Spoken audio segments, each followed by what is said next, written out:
Hey everyone, today's the day. Today is the most glorious days of glorious days. We are doing our top game of the year awards, but before we begin, I have a message for Elliot. If you're listening, bon dixième anniversaire. I wish you the very best birthday.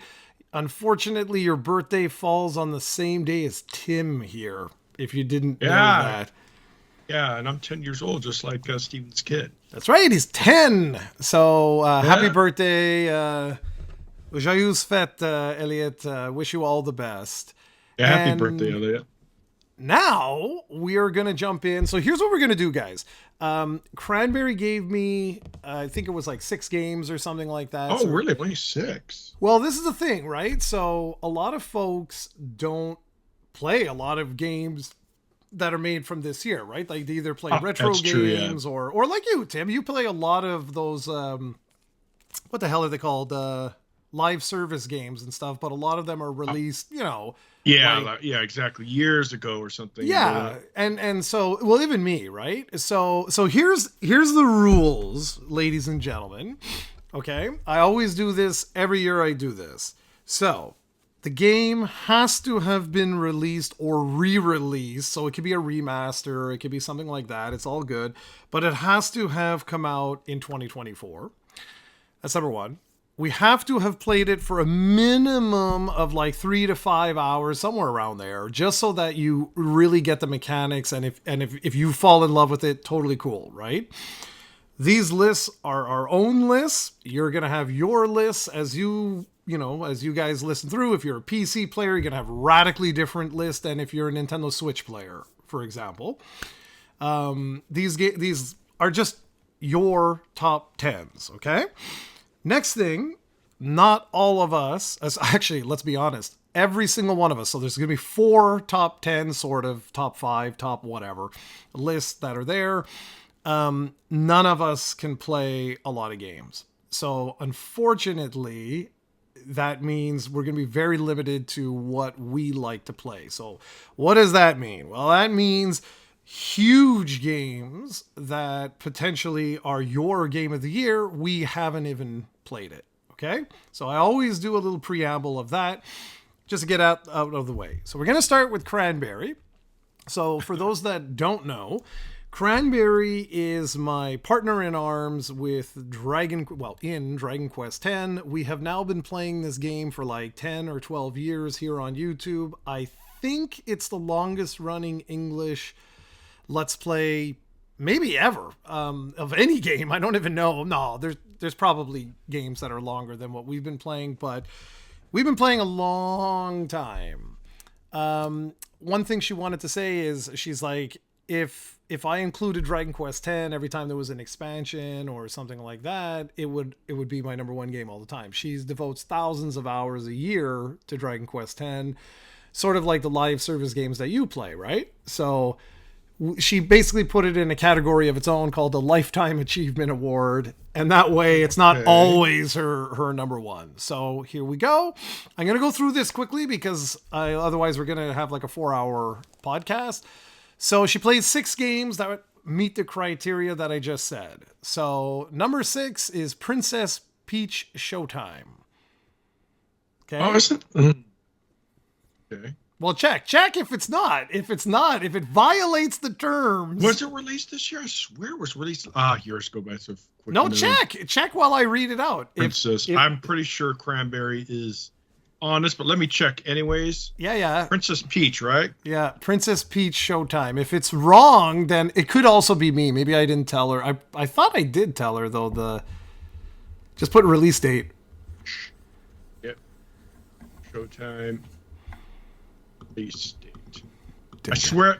Oh no! Yep, I knew it. Cranberry doesn't lie. There you go. March 22nd, 2024. Okay, so she just, since she's not here, she says a variety of abilities and not playing the damsel in distress for once. Peach takes a starring role in a genuinely entertaining game. Trying to collect absolutely everything can make repeating stages drag on a bit, but it's still fairly well made. Nice to see Peach get a solid lead role. Number 2 is Spy versus Anya, Operation Memories. Okay, she really goes in on some of these and wrote like a novel.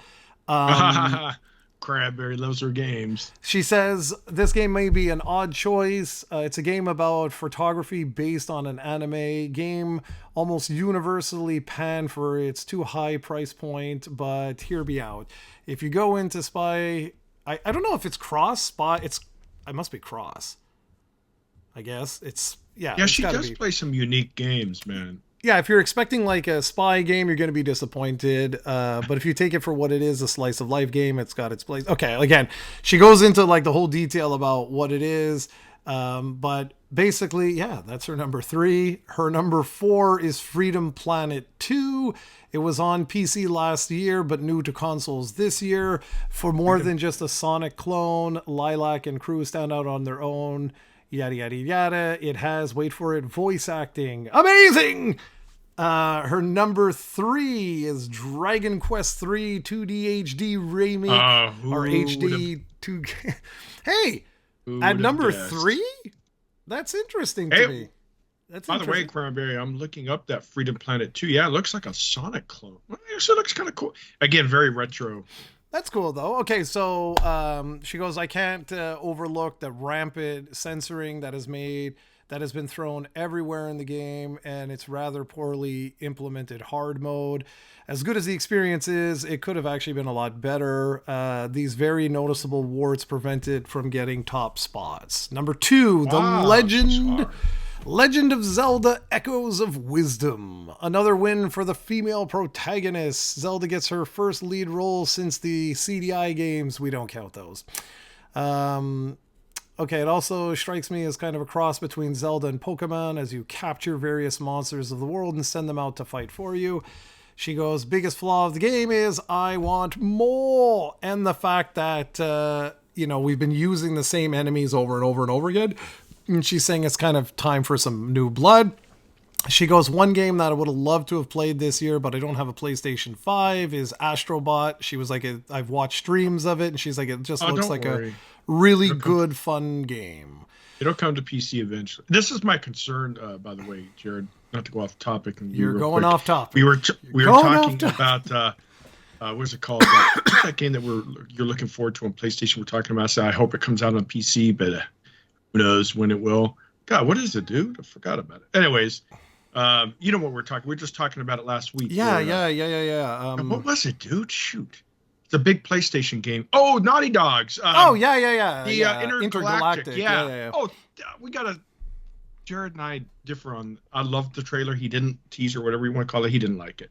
We'll have to talk about that in another podcast. God, the way this guy, okay, we'll talk about that later. He doesn't appreciate it. We'll talk about it next podcast. Yes. I told you I love the setting, love the visuals. It was the trailer itself didn't wow me. Did you watch the Superman trailer?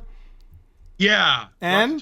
All right. I really enjoyed it, but I want to know, they better not make him weak. Who the F hits Superman that hard at the beginning where he's literally can't get Crypto. up and move? Come Next, on, that's who. It was Crypto. Crypto bit him. Like, that's it. Yeah. Okay.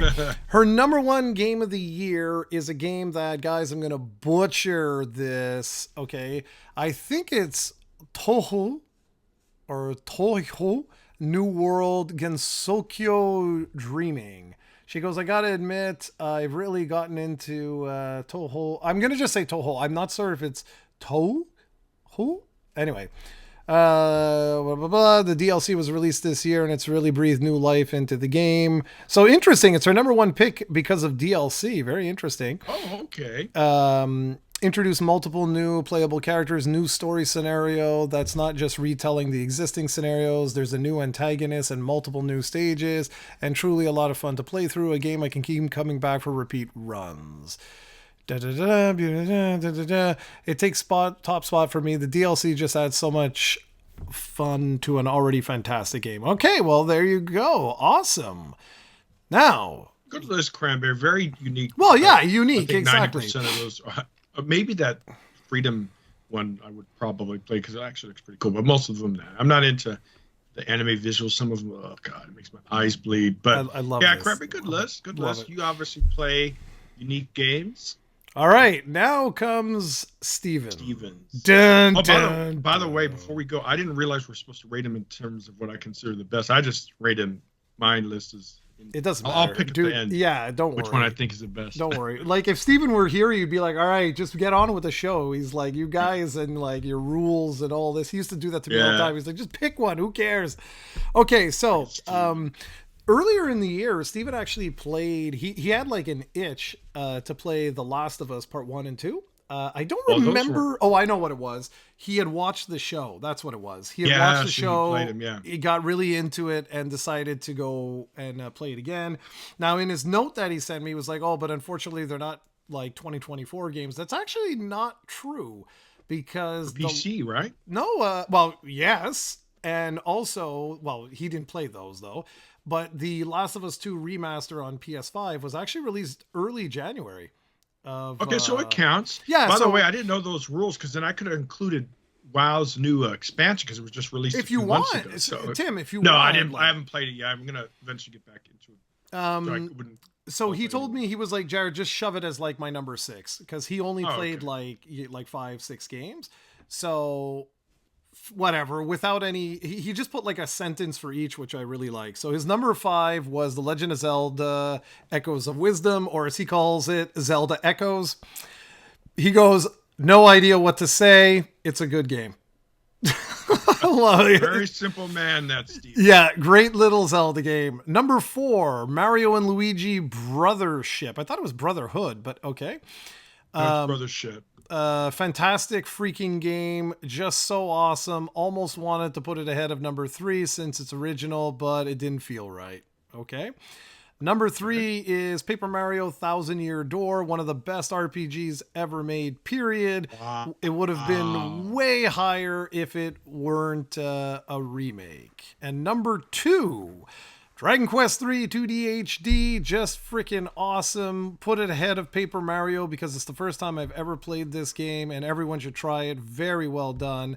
Can't wait for 1-2 now. Cool. And number 1, you ready for this? It's a good thing you're sitting down because when I first heard this, I was like, what? It's Mighty Morphin Power Rangers Rita's Revenge. He goes, this is not a joke. I can't believe they made such a fantastic game. Best Power Rangers game ever made, not even close. If you grew up with the original show or if you grew up playing arcade beat 'em ups, there's no debate. You have to play this game. It's that good. Oh, wow. Yeah, exactly. I was like, I don't know what to say. Besides that, I mean, obviously that's kind of niche if you're a fan, not my cup of tea. But the rest are, very RPG heavy, which is kind of interesting because Stephen used to say he doesn't have time to play a lot of games, and he plays games that require a lot of time. he actually, so he's been clarifying that a little bit more recently. It's not necessarily about the time as much as it is about the hook. Like, he's been saying, like, if a game doesn't hook him immediately, he's just sort of like, I'm out, I'll go back to playing Pokemon. I did check out the trailer because obviously when I saw that as his number 1 game, I was like, Steven's not, like, completely nuts. He's partially nuts, but he's not completely nuts.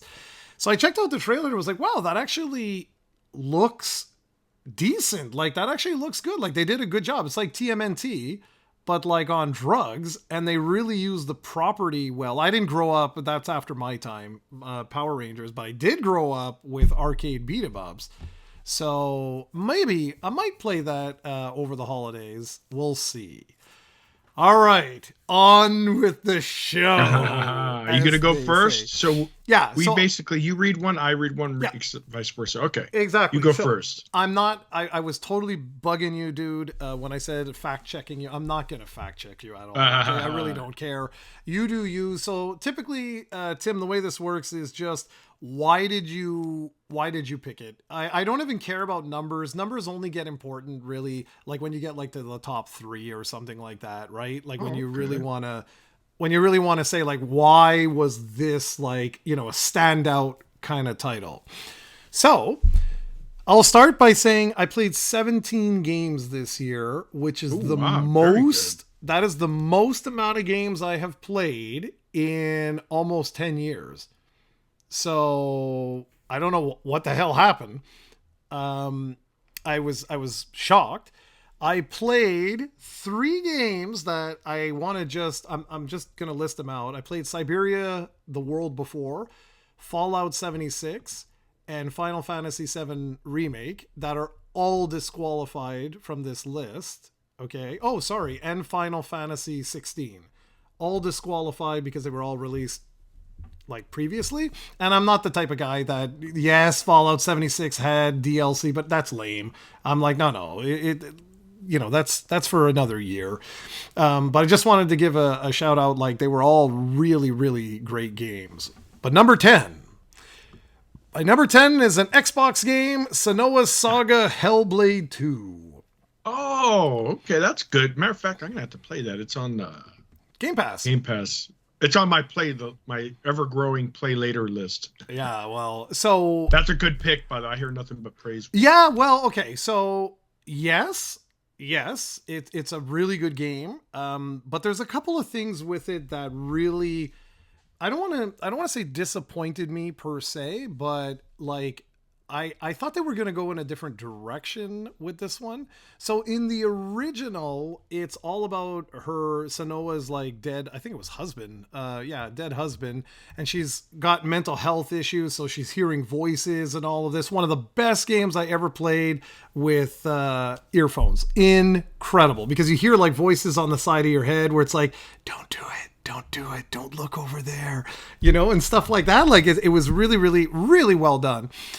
But the second one, I didn't find the story to be as good as the original. Finished the whole game in 6 hours and was just kind of like, when it was done, it was like, it was good, but not great, if that makes any sense. So we're going to go 10, 10, 9, 9, 8, 8, like that. Right. So go ahead. What's your number 10? All right, so before I do the 10, I want to do the nominees or the ones I planned. I did play for almost enough time, and it's actually pretty cool, but I stopped it because I wanted to. Revenant 2, which I played on the cloud, by the way, runs like silk. So yeah, I did play that a little bit, not quite 3 hours, but I didn't play enough to it to see. But it's just kind of, what I did play, it seems really, really good. Also, I bought this year, and I have not got a chance to play because I'm waiting for a friend to get his PC back. Warhammer 40K, Space Marine 2. Can't wait to get into that. Also, I just bought Arc Nova, which is a digital board game for real. All these digital board games are going to list in these stuff as real games that you can play physically, but I get the digital versions. You plan and build modern. You basically manage a zoo, support conservative projects, and acclaimed strategy board game. Mario and Luigi Brothership I bought, but unfortunately haven't got a chance to play, but it will be coming soon. I really love the series. But for my number 10 is Super Mario Party Jamboree. Now, I didn't get to play a lot of it, but it's basically your typical Mario. I do like the Jamborees, though, guys, the little sidekicks and how they can be stolen. It seems like a really good, but it's basically Mario, guys. But I definitely wanted to list it because I do enjoy the series, so about the last 2 ones on the Switch. I'll probably buy the next one. They do change and spice stuff up. I do like how they have a lot of the retro, like especially if you're a 64 fan, GameCube. I do like how they have some of those. That was one of the biggest complaints of the last Mario is they didn't have enough some classic maps. So yeah, that's good. So yeah, definitely if you're a Mario Party fan, definitely think you guys enjoy it. That's my number 10. Now, my list doesn't particularly say that the sense of like my best to best. It's just 10 list. Go ahead, Jarrod. Yeah, all good, man. Okay, so my number 9 is a game that was released, my goodness, I think it was like 3 or 4 years ago now, but It made its PC and console debut, which was Fantasian Neo Dimension. It's available on pretty much everything now, Xbox, Switch, PlayStation, Steam, you name it.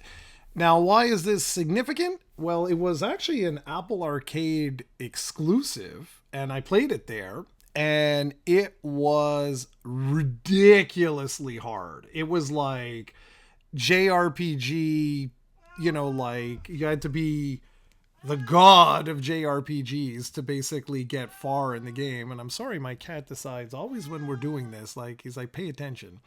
Anyway, I don't even hear him. Well, good. I hope nobody does. And so, but why is this significant? It's because it's the last collaboration between I always butcher his name. It's Hironobu Sakaguchi and Nobu Uematsu. So the father of Final Fantasy and the original composer for Final Fantasy.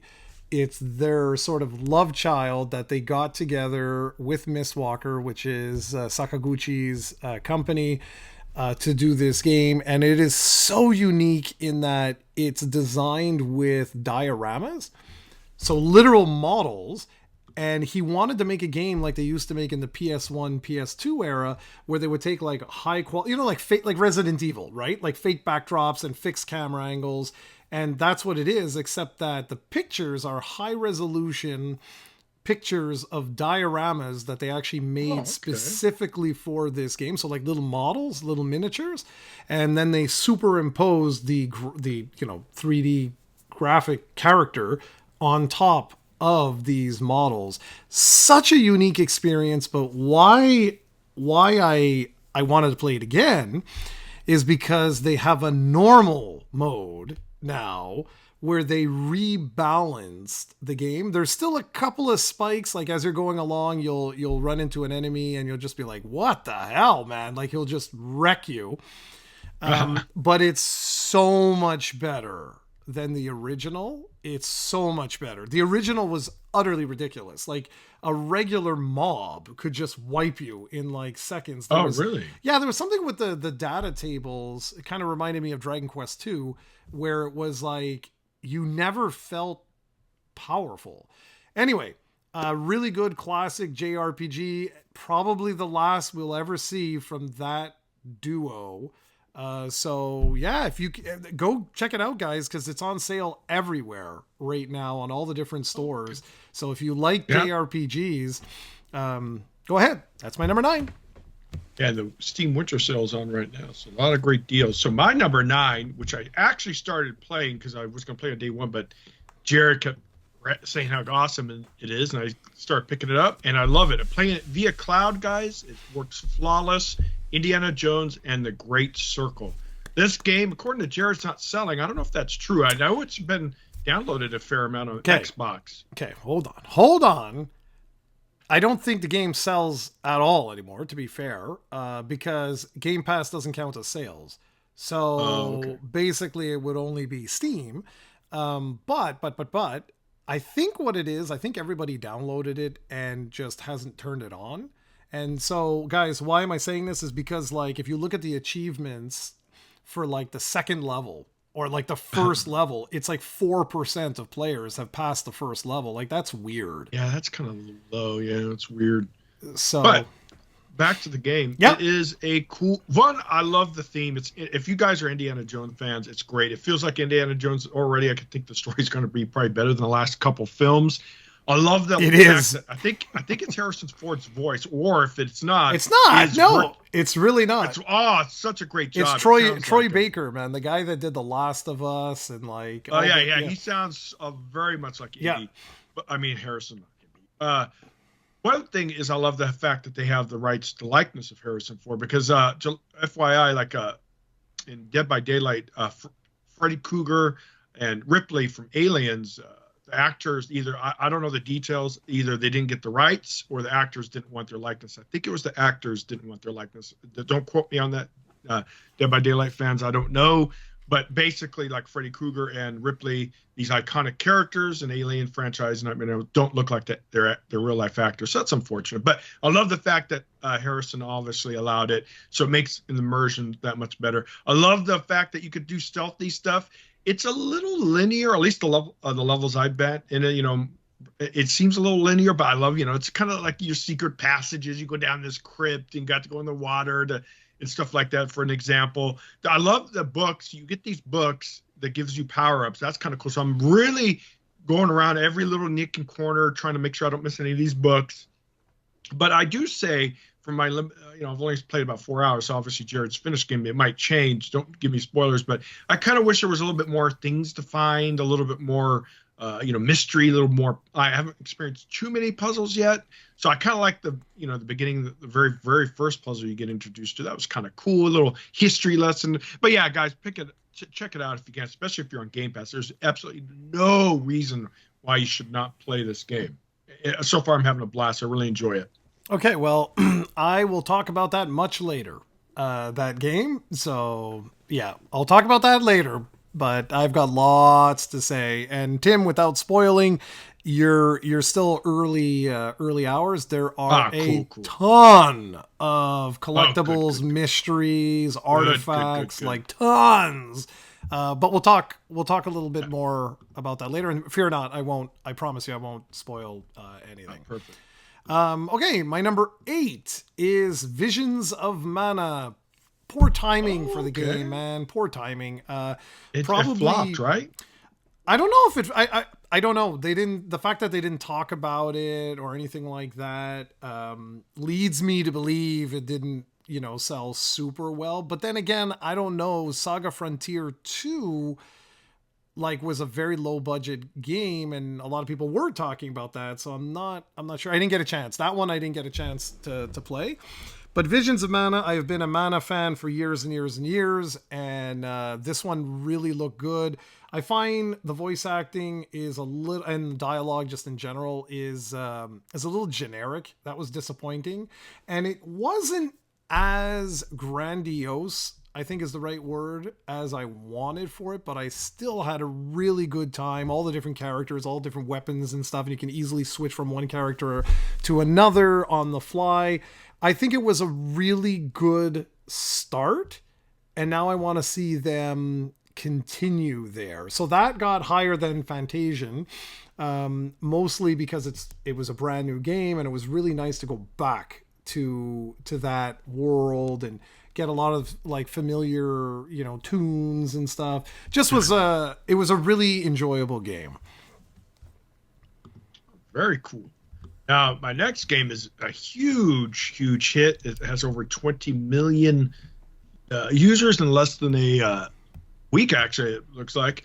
Marvel Rivals, which is a game I'm going to invest a lot of time in. Now, not everyone's a fan of hero shooters. I'm kind of new to them. Not new to them, but I've never disliked them. But this game has a lot of characters from the Marvel universe. Obviously, it's quote unquote, Overwatch clone. But a lot of people like it better because it has more variety of characters, and it's free to play, which obviously very attractive. If you guys like the hero shooters, it's a third-person perspective, which I really like better than first.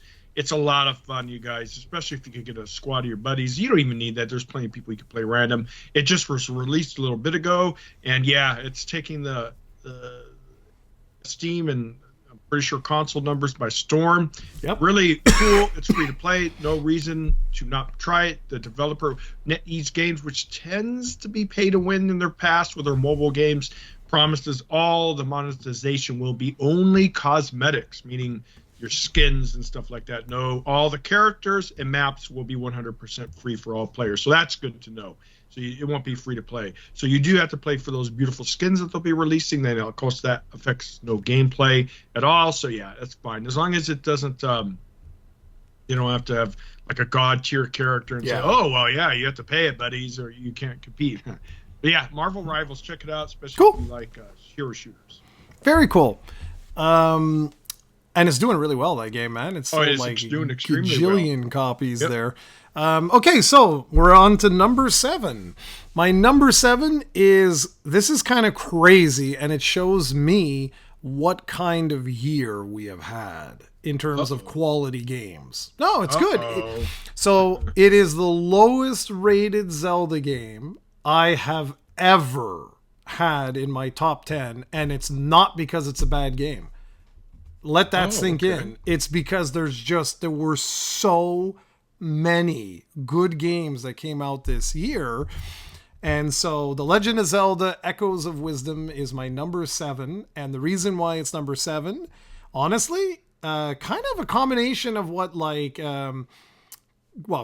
Steven didn't say anything, but like what Cran was saying, where I just wish there was a little bit more to it. I know Steven was like, "Oh, Jarrod, you're a moron. It had 14 dungeons and 150 billion characters to I don't know. I destroyed that game so quickly, and I really enjoyed it. I really enjoyed being able to use different items to get, traverse. It was, of all the Zelda games, it was the Zelda game with the most verticality to it, I found, where, like all the levels were built that you had to get like up to the next level and stuff. And yeah, I had such a good time with this. And I really hope they keep that 2D overhead view, because you can still be creative with it.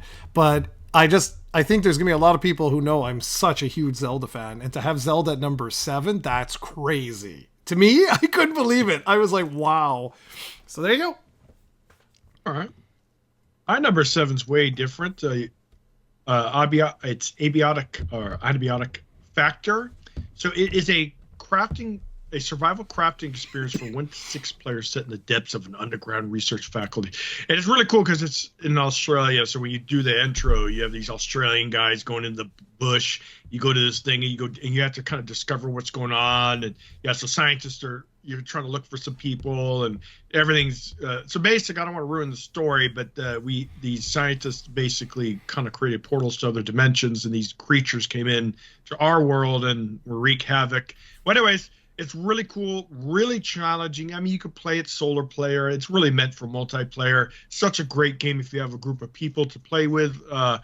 Really fun, and it is challenging. And it's, some people, it's a kind of a Minecraft type visuals, but better than Minecraft. So it has that aesthetic. Some people don't like that. But I found it a really good game, really fun, especially when you play with some people. But if you are a survival crafting fan, that's something to be right up your alley. Which survival games, as we talk about a lot, Jarrod, is hot right now. So yeah, it's interesting. Yeah, good game, a lot of fun, and I'm pretty sure. Let me check. Is it on sale right now? It probably is. It is. But anyways, what's your?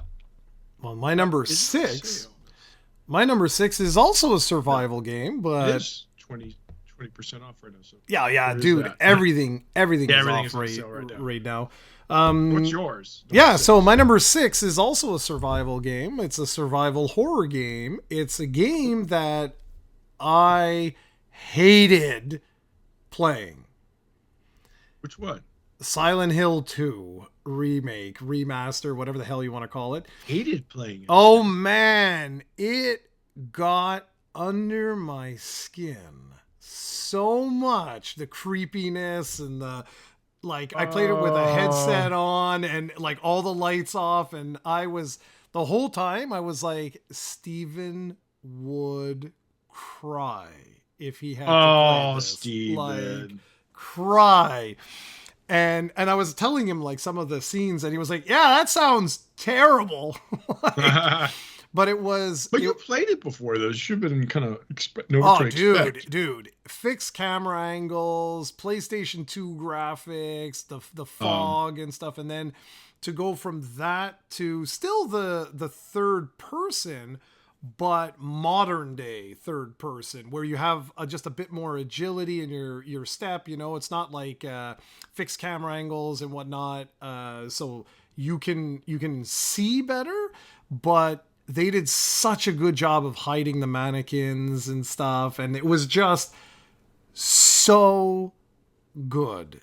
Like the perfect October game. Honestly, it should be higher on the list. I'm dead serious. It should be higher on the list, but the other games just are crazy. So yeah, that's my number 6. Oh, interesting. Think of survival games, and my next game is a survival game as well. We talk about this excellent game, Core Keeper. Explore a vast cavern of creatures, relics, resources. It's a mining sandbox adventure for 1 to 8 players. Mine, build, fight, craft, and farm in an unrevealed mystery of an ancient core. Highly recommend this, guys. I played it a good amount. I don't know how many hours, 20 plus hours at least now, and it's never going to be ending. I've been playing mostly with other people's worlds, not mine. So what's cool is you create a character. Your character could go is universal to things, so I could use my character in your world and vice versa. Really good game. It's an old retro overhead Zelda view with kind of like 16-bit graphics. So that's something Cranberry probably love. I don't know why she doesn't play these type of games. But anyways, it's really it's on I think every major platform. I don't know if it's cross-play. There are a small indie company. It might be, it might not be. But yeah, highly recommend it. It's such a fun game. And yeah, that's on my number 6. All right. Number 5, cue the overture theme. My number 5 game is what's behind me. Is Dragon Quest 3 HD 2D remake. I think it's HD 2D or 2D HD. I never remember how they do that. That is probably going to surprise a lot of people. So that number 5, my 2 favorite franchises of all time have just cracked top, like bottom, like 5. Well, technically top 5 is Dragon Quest. So I'm right there with Cranberry in a lot of ways. Man, the censoring is a little ridiculous. Like everything from like the characters themselves, I can live with that. Modern day sensibilities, fine, whatever. But when you start renaming items, renaming towns and stuff, because there's one town in the original that is ISIS. Nope, can't have that because that's a terrorist group. And it's like, okay, but understand. No, but come on, man. Like where it's everything. Like I was like, I mean, I could understand though, Jarrod, because they might get pushback for it, and also too, you don't want to have any association try to say they're promoting or endorsing. So I can understand it. It'd be like naming a town after Adolf Hitler. It's like, fair. Now, yeah. But you have to be respectful. I can understand why they did get that. All that. It's just where it is like annoying is like, it's like, okay, but this predates that. You know what I mean? Like, yeah, but it's kind of like modern. I can understand. Well, anyway, just like you get the thing. Like there used to be a class called sexy. Well, you can't say the word sexy anymore. So now that's stupid. It's vamp. Right? That's stupid. And that's stupid. But there's a character, there's a troll.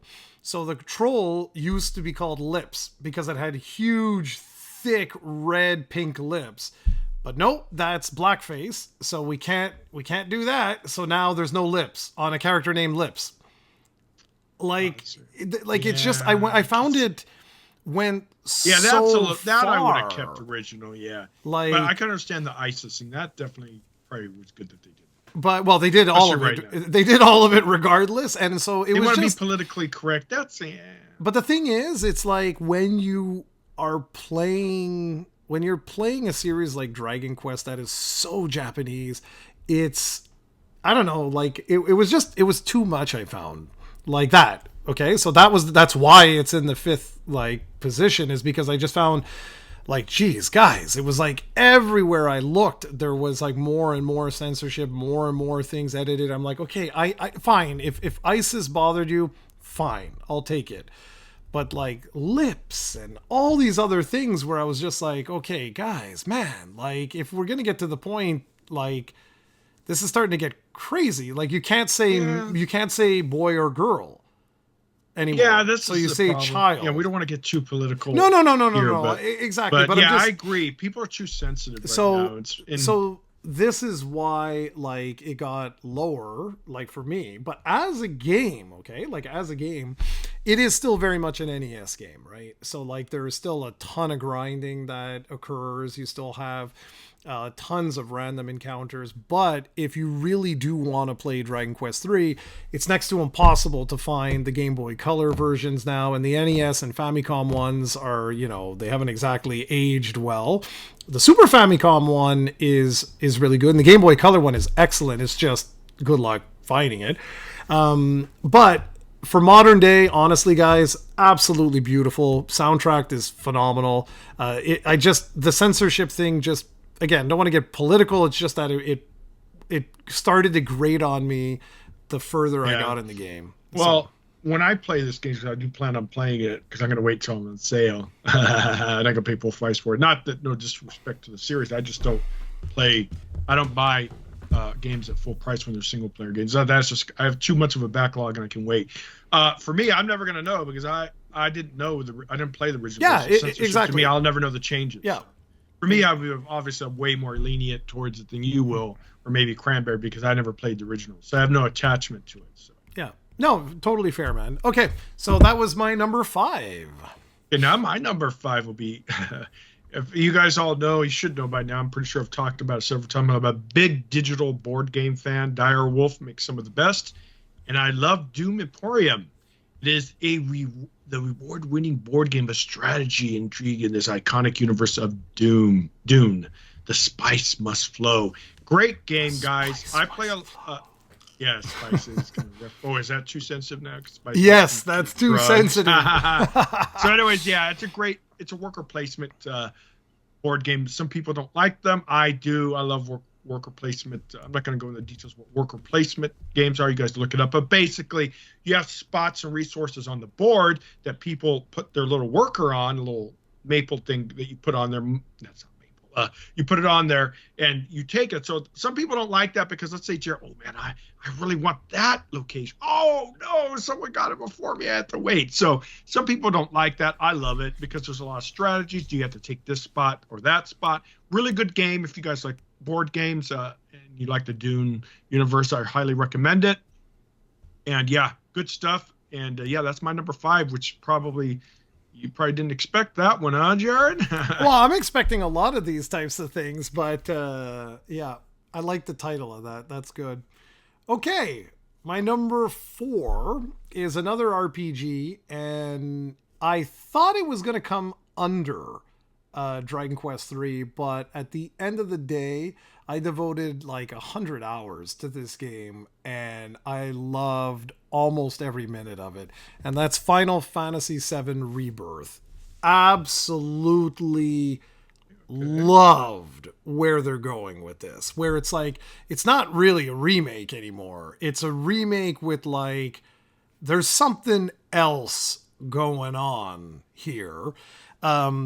Graphically, one of the most impressive video games I've ever seen in my life.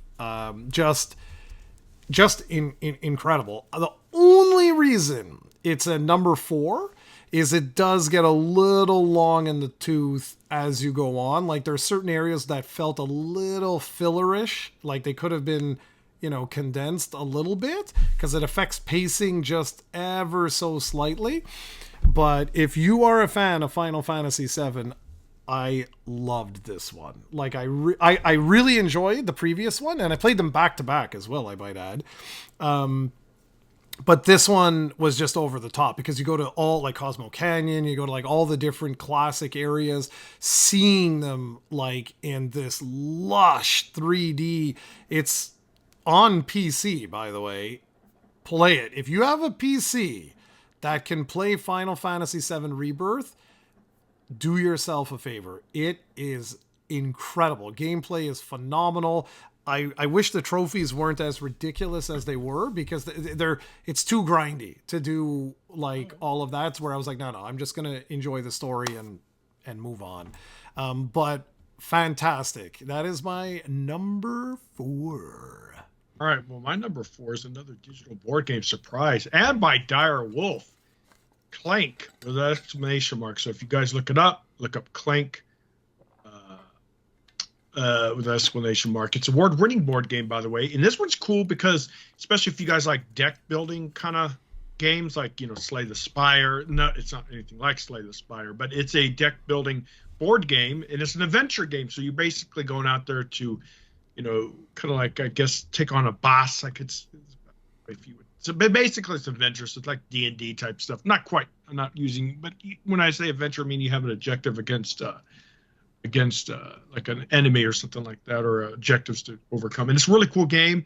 Again, Dire Wolf does an excellent job with their digital board games. And yeah, this was one I was looking forward to for a long time. It took a while for them to finally release it, but it came out, and I highly recommend it, guys.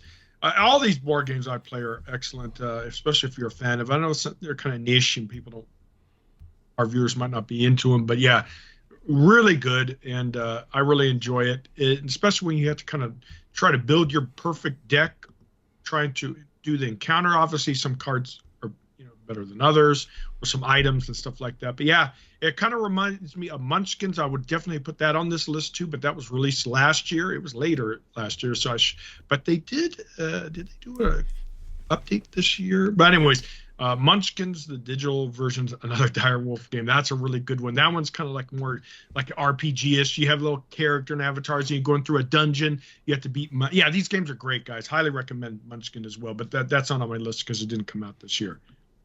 All right. It's my number 4. Nice. And my number 3 was, I think, your number 8.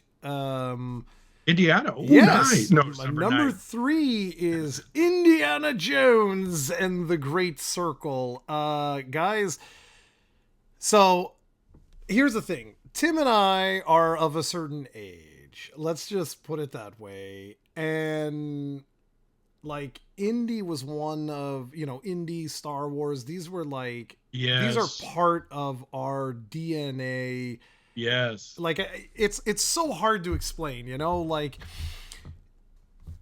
I know that to the young crew, you don't, and it's sad, but like you don't know who this is. Like you don't have the same affinity. It's kind of like if I talk to, people in their 30s or 40s about the Beatles.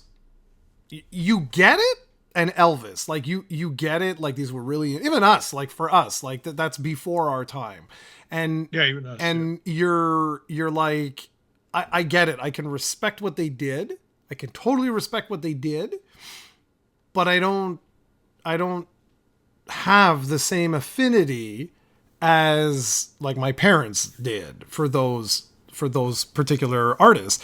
Indiana Jones is much the same thing. I guarantee you that we have way more listeners that have an affinity to Nathan Drake and Lara Croft than which to... were probably inspired. Oh, no, not probably. 100%. Yeah, 100%. So what I found so good about The Great Circle is it's a game I've dreamed about since I was a kid, seeing Raiders and Temple of Doom and Last Crusade. It's not a game, guys. It's a simulator. It's an Indiana Jones simulator where like you are him. And Troy Baker did such a good job, man. Because it's not the voice. That's a mistake everybody makes. It's not about the voice. All the motion capture he did, all the subtleties of, like the turning around and pointing and giving people like hell for like breaking a vase and stuff like that. Yeah. Like that's what's great about it, man. It was fantastic. And it was part of the Game Pass package, but I won't lie, guys, I might actually buy it again. Well, I didn't buy it. I might buy it on PlayStation 5 just to play it again, to be honest. Like, it was so good that, like, I really hope if you enjoy Nathan Drake, if you enjoy Lara Croft, yes, it's first person, but it's first person for a reason. They wanted you to become the original. There were adventure heroes before him, but like for us, this is like the OG, man. And I won't talk about the story, but it is probably my third favorite indie story, meaning it even beat out Doom to me. Oh, wow. Because for me, it goes Raiders, Crusade, Doom, and they never made other movies. That's the way it is for me, depending on the day, because Crusade was so good with the humor between Sean Connery and Harrison Ford. And I'll tell you, those two are still my top 2, but this is better than Temple of Doom. And dude, you have to beat this game. I will not spoil it. I can't play it a couple hours usually a day. Yeah, I'm really, really enjoying it. And also, I could understand what you mean by like the awkwardness of like his melee, where he'll drop his melee weapon. You don't really. That I could understand because he was kind of like in the movie. You remember he just grabs something. Well, no, precisely. So I can understand. It's kind of annoying. It's annoying. It's annoying only in the early stages of the Vatican, which is the first area of the game. Okay. As you go, it doesn't change. So I'm not, it stays exactly the same. But as you unlock more books and you get stronger and you get more comfortable with the melee combat, you'll see that you just don't care as much, and you're gonna get better and better with the whip to like disarm enemies and stuff. Yeah, you'll see. Man. You'll see. Yeah, the Vatican era. I could think of the Vatican. I think they're doing really. The visuals in this game can't be understated either. They did such a wonderful job and likeness. Like the beginning, I don't want to ruin it, but the beginning, I thought they did an excellent job. Yep. If I remember correctly, that's a replica, verbatim of the original film. It's a one-to-one. Right? So, it's a one-to-one. And they even got the likeness of the. I don't know about that one actor, but definitely Alfred Molino, something like that. So it's, again, that's a privilege because not all the time are the actors willing to allow their likeness. Like I said, with Dead by Daylight. Kind of sucks that Robert Englund isn't the Freddy Krueger in that game. He's just a generic-looking Freddy Krueger, and Ripley just a generic-looking character. It's kind of. So I think if I remember, Ripley or what's her name, Weaver, she did not want her likeness. And I don't know if that's 100% true. That's what I've been told. And Robert, I don't know. Maybe they didn't want to spend extra money. But anyways, great. Yeah, great game so far. Love it. Can't wait to get deeper into it. So that's my number 3.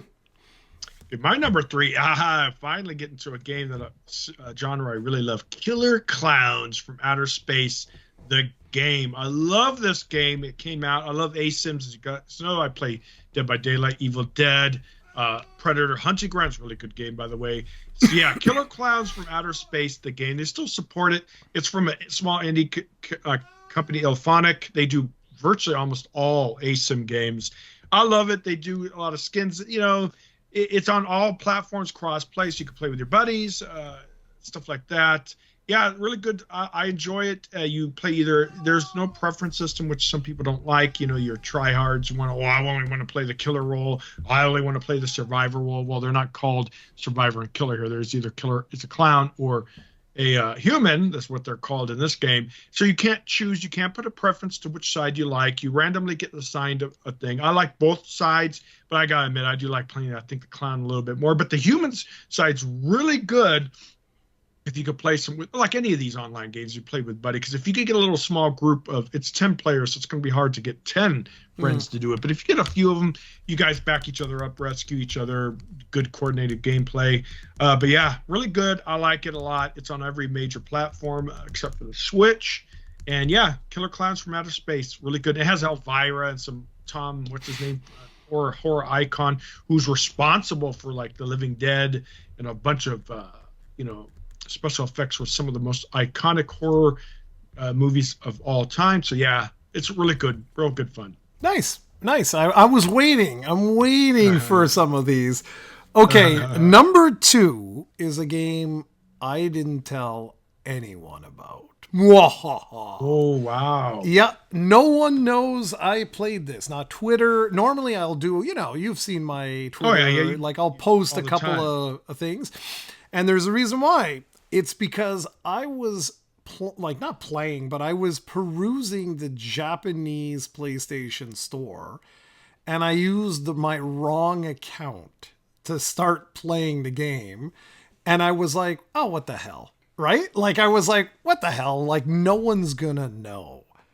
So everyone thought I was playing Until Dawn and Silent Hill 2, but something else came out in October that absolutely you have to try.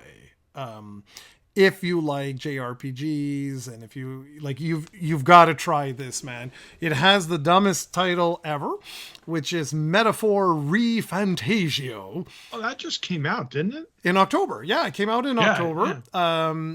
And I played it for pretty much the whole month, but I told nobody. Wow, I'm surprised you didn't tell anyone. Yeah, because I screwed up. So it's not on my main account. But I think I'm going to go and do the platinum trophy for it, which is like 250 hours or something. But it's so good, man. Did you ever get into Persona or not really?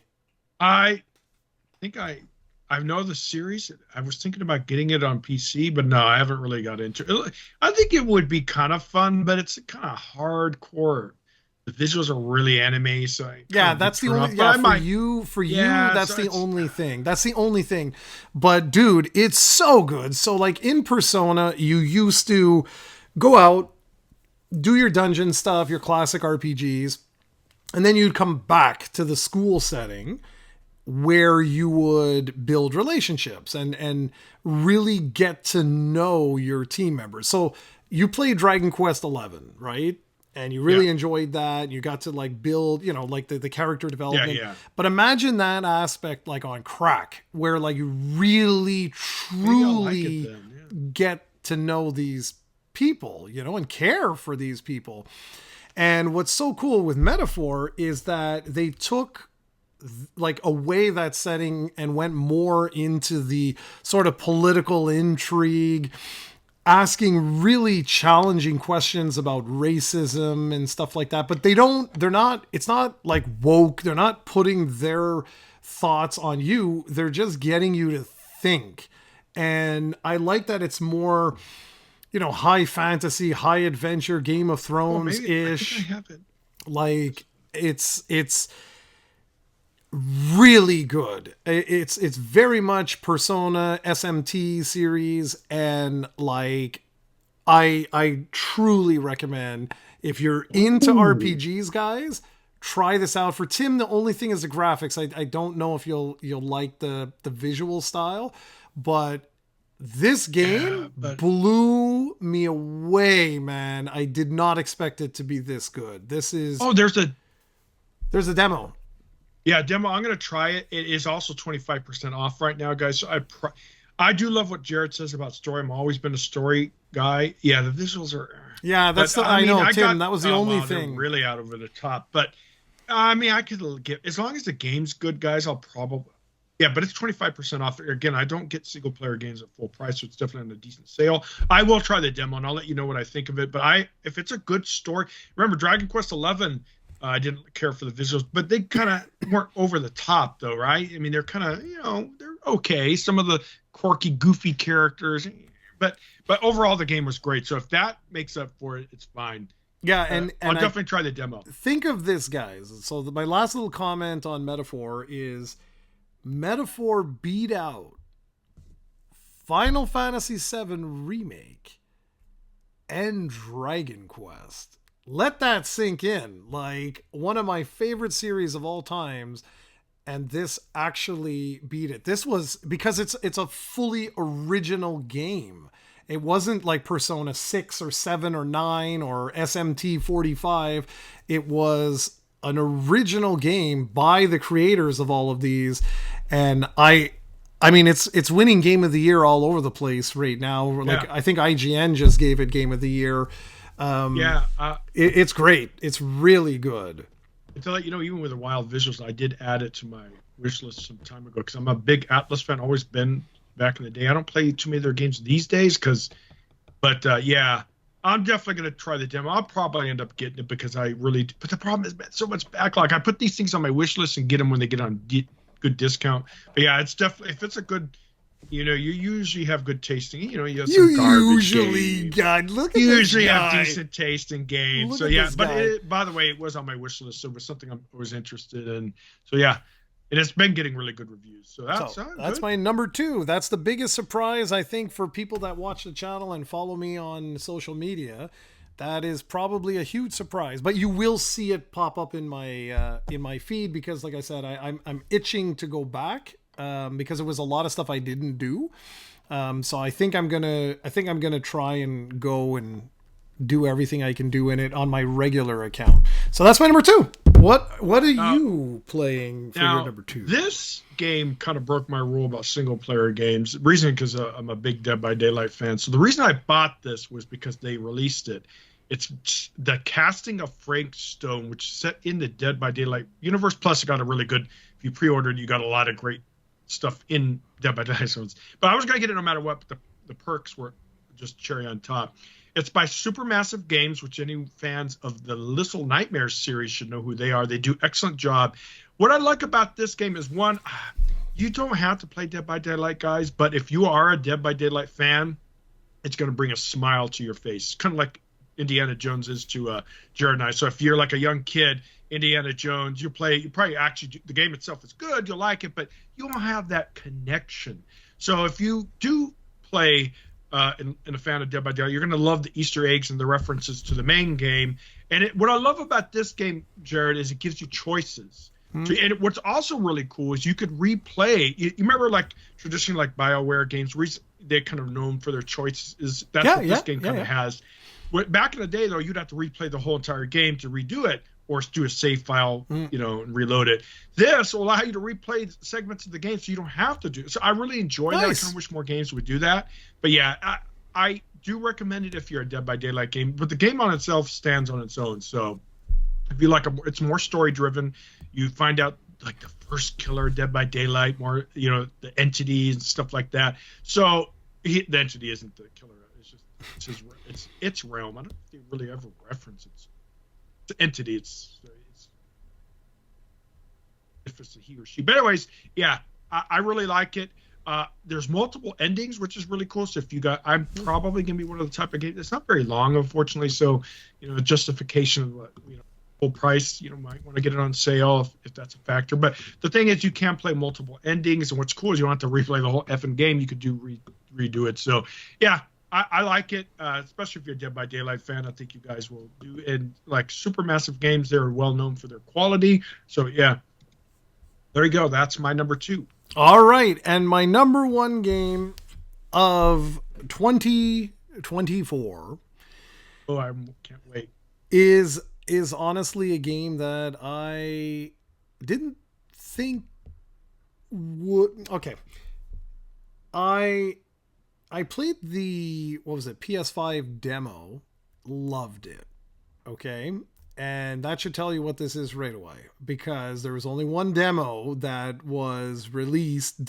Whatever. There was a mini micro game, whatever, that was called Astro's Playroom.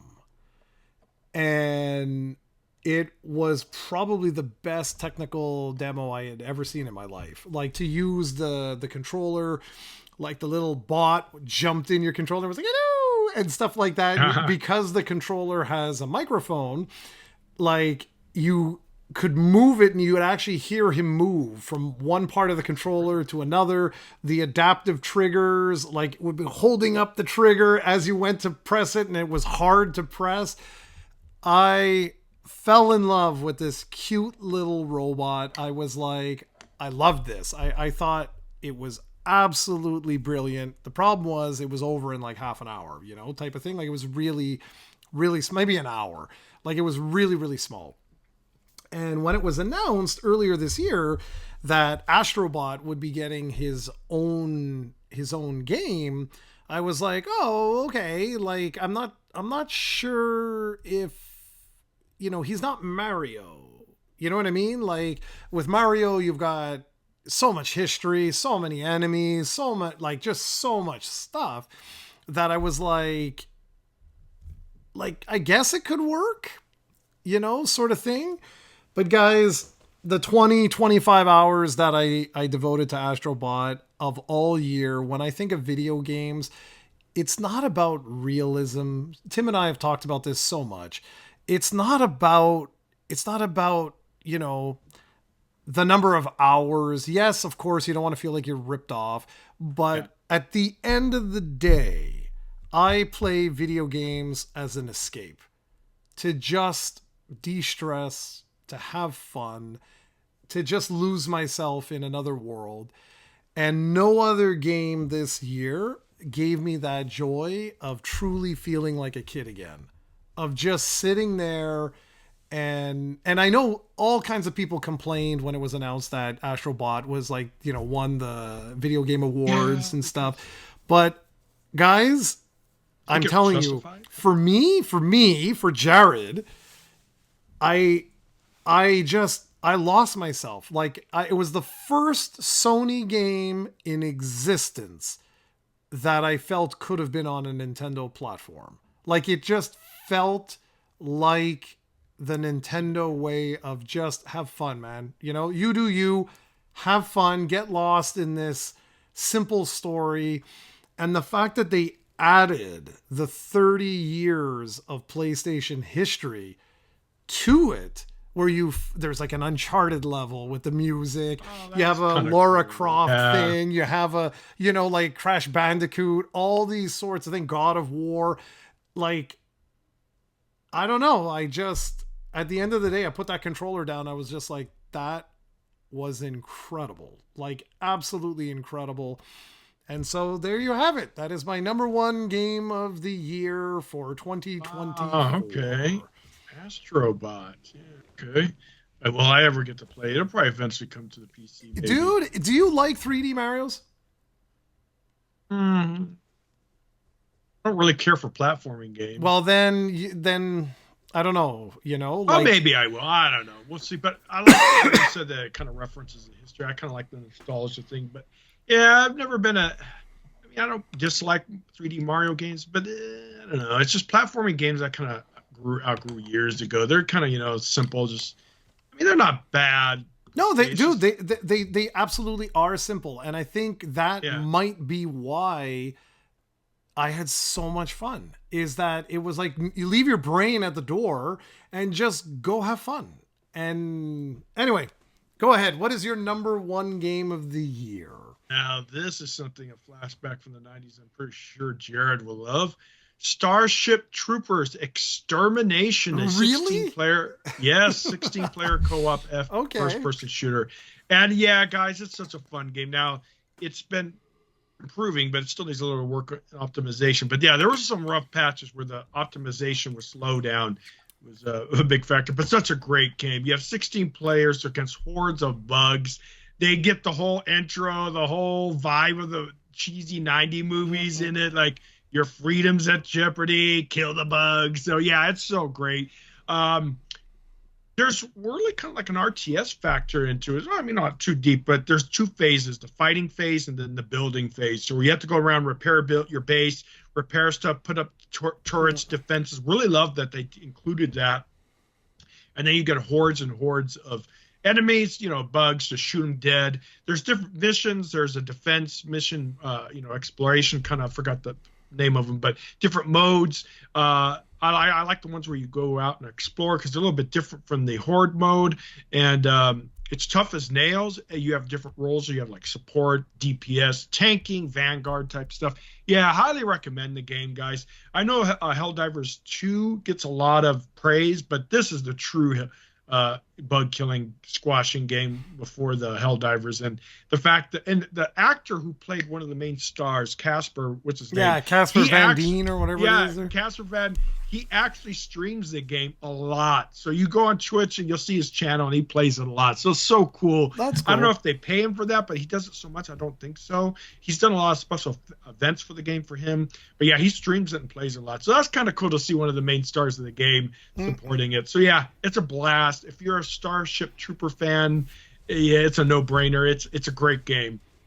Well, that's cool, man. That was surprising. I like that. That was really cool. And see, Jarrod, you don't play the multiplayer games. No, but dude, it's really cool. I like that we have a couple of games that are like the same and that we have variety. Like I like that. I actually really enjoyed that. This was really fun, guys. I really enjoyed this. And be sure to you noticed that. Yeah. You notice I don't have that many. I have a few Switch games on there, but I don't play. Like I said, the Zeldas, those side games. Like I don't know if those Echoes and Princess. Well, and no, dude, really interest me. But you do you, and that's what makes it so. That's what makes it so good, right? Like, look, we just had 4 different lists and a lot of variety on all 4. Yes, exactly. Lists. And so now, ladies and gentlemen, it's your turn. What are your top 5, top 10, whatever you want? There's no right or wrong answer. I have one regret this year, and that was Wukong. You didn't play that, did you? I had no time, unfortunately, because I was so obsessed with RPGs this year.